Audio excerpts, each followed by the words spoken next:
thank you so much for joining me today, Kabelo. I've enjoyed reading up about the work that your organization is doing, but I want to start by asking you about your own personal story that led you to start this organization that has now gone on to have a positive impact on so many lives. You were a child who grew up without a father, the so-called absent father syndrome, as it were. Tell us a little bit about what that was like and what led you to decide that you want to ensure that you can be there for boys who, like you, grew up without a father figure. Yeah. So when I was a teenager, quite a lot of questions for me personally were around, why did my father leave? Was I not a good enough child to be fathered by him? But then you start reading on this kind of issues, as you just rightfully said, the fatherlessness that is, busy just making a mess of our lives. Then I realized that there was nothing unique about my experience, even though it's not necessarily a good one. That quite a lot of kids out there grow up without their fathers, and they try to find a way of becoming men. Very difficult, because there was nobody who was an example or a template of what to be or how to be a man or a father in their family. And then later on, reading on different things and people and encouragement, I remember one piece that I read by J.K. Rowling that said, there's an expiry date to blaming the absence of somebody in your life. And that for me was the turning point to say that, but how long am I going to blame my father's absence for the things that are not going right? But also, I am not unique. What about the more than 40% of other young men in the townships, in the villages that are growing up without fathers?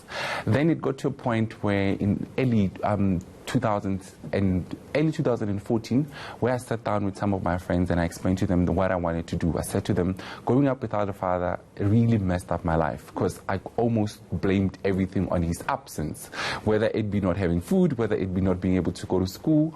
But I was never really a violent person or doing things that were negative within that space. But then I realized that the communities need people who are exemplary. Then I thought to myself, maybe let's create a safe space for both boys and young men where they can converse, where those that are like me and even those that are not can come together and talk about masculinity. How do we nurture it positively? How do we get to a point where boys take responsibility of their actions? But most importantly, if we talk about gender-based violence, most of the perpetrators are boys and men. So it means that for us to effectively deal with the scourge, of course without ignoring those that are already affected and those that are victims, we need to start socializing our boys differently. When we talk about boys being boys, what do we mean? When we talk about, let them be, that's how they were raised, we need to start changing that within our society. And I believe that if we are starting with the more than 60 to 80 boys that we have already, we are sending a positive message that masculinity doesn't mean being violent. Being masculine doesn't mean that you need to hit somebody or you need to exercise that in a way that is going to offend the next person, which is normally the girl next door, your aunt, your grandmother, so that we don't find situations where somebody is stabbed 52 times by a man. Yeah. Now the issue around masculinity really is it's a big topic, and you obviously can't talk about that with young boys. Would the starting point then be talking about them to expressing their feelings? I mean, you spoke about when you were growing up feeling left out when kids around you would speak about their vacations or doing things with their fathers. And if those kinds of feelings are not dealt with, it becomes resentment. And if young boys aren't, or even young girls, are not taught to deal with those feelings or to speak up, to say, I feel sad when I hear other people speak about their fathers. I feel left out. I feel frustrated. That surely is a starting point, but it needs to start at a young age, doesn't it? It really needs to start at a very young age.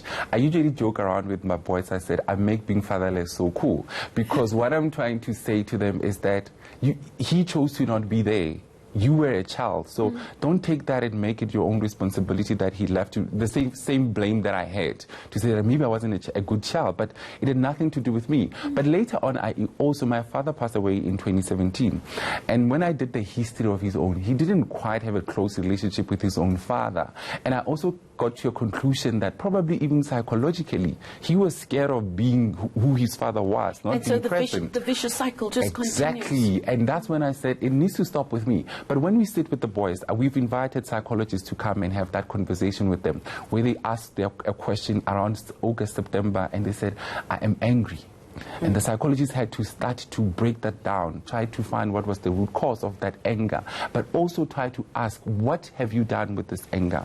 And you start to see the different projections. Sometimes I yell at my girlfriend, I yell at my grandmother, and sometimes I feel like they don't understand what I'm saying or where I am coming from.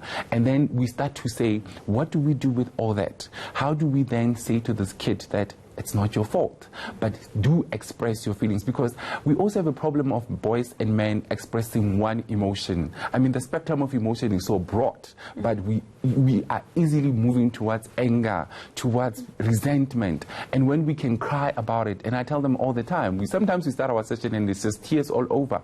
And it's okay. It doesn't make them less of men. It does not emasculate them. And once they have that sense of belonging, and it's safe space. Exactly, where they can fully express themselves about what they're going through, where they come. I mean, there was an article written in The Citizen where they said they see me as their father, and I'm thinking that's such huge responsibility. Absolutely. And one of the other things that the days like Father's Day, where my phone will be off for quite some time because it gets flooded with all their texts from a 10-year-old, 11-year-old, and you start to see the impact that you have within that society, to say that today they're no longer worried about what they go through, because I don't have to be their father biologically to play that role. And men don't have to be fathers biologically to other kids so that they can play that father-figure role within that space. And I think as men, we need to come to that party to say that if a child is raised by a single mom, that mother doesn't have to struggle alone when we're around, and can play that role to ensure that we become that example, we nurture that masculinity,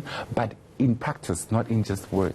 Now, your organization operates in Pankop and in Mpumalanga. That's where you're from, and you've got a large group of young men between the ages of 9 and 18 from different schools that have now been regularly coming to these every second Saturday get-togethers of yours. But there's so many people that will be watching now who perhaps don't live in Mpumalanga and feel like this is a conversation I need to at least start having with my young boy, perhaps a single mother that's watching, or a grandmother that is raising a grandson. Just very quickly, can you give them a tip, perhaps, of how to start that conversation? And I think one of the tips is allow him to be. One challenge that I've had with most of these boys is that their parents like to treat them as kids, forgetting that they are growing. I think they're human, and they develop and they grow every day. Give them a chance to explain themselves if you feel that whatever that they did you don't approve of, instead of always assuming that they did it wrong without actually being unaware of their responsibility towards their action. I think the grandmothers have to. We have a Facebook page, Young Men Movement. Inbox me. I spend most of my time in between Pretoria and Gauteng. So if I'm around, I've met so many parents that I've had to even have those one-on-one conversations with their kids. But also, most importantly, the reason why we haven't expanded is because of funds. They are very critical. We would like to have different, branches all over South Africa where we can start this organization and create those safe spaces for the single mothers, the grandparents, where they know that over the weekend my son or my grandson is going to be with Bokabelo and helping him to nurture his masculinity and discuss anything that is affecting them. Well, we thank you so much for your time this morning, and indeed the good work that you're doing. We're not going to be able to make an impact, a positive impact on the harsh realities around gender-based violence unless we start at those grassroots levels. Thank you so much. Kabelo Chabalala, he started an organization known as the Young Men Movement. They operate out of Mpumalanga, but as you've just heard there, if you want to find out more, you have a few questions, go onto their Facebook page, and as Kabelo says, he'll be the first to respond. The Young Men Movement, find them on social media.